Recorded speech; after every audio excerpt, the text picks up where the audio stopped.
Hi అండి, అందరికీ నమస్తే అండి. Welcome to my channel. ఈరోజు సింపుల్గా వెజిటబుల్ ఫ్రైడ్ రైస్ ఎలా చేసుకోవాలో చూపిస్తున్నానండి. 2 క్యారెట్లని సన్నగా కట్ చేసుకోవాలి. తర్వాత ఒక క్యాప్సికమ్ని కూడా సన్నగా కట్ చేసుకోవాలండి.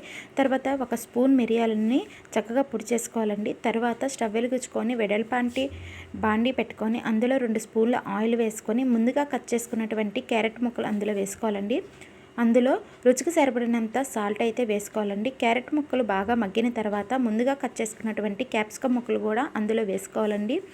క్యారెట్ ముక్కలు క్యాప్సికమ్ ముక్కలు బాగా మగ్గిన తర్వాత ముందుగా తయారు చేసుకున్నటువంటి వైట్ రైస్ని కూడా అందులో వేసుకొని కలుపుకోవాలండి. వైట్ రైస్ వేసుకున్న తర్వాత మనం మిరియాల పొడిని కూడా కొద్దిగా పైన చల్లుకోవాలండి. ఈ రైస్ని కొంచెంగా ఫ్రై చేసుకున్న తర్వాత సర్వ్ చేసుకోవడమేనండి. ఓకేనండి. నా ఈ చిన్న వీడియో కనుక మీకు నచ్చినట్లయితే please like, share, subscribe my channel.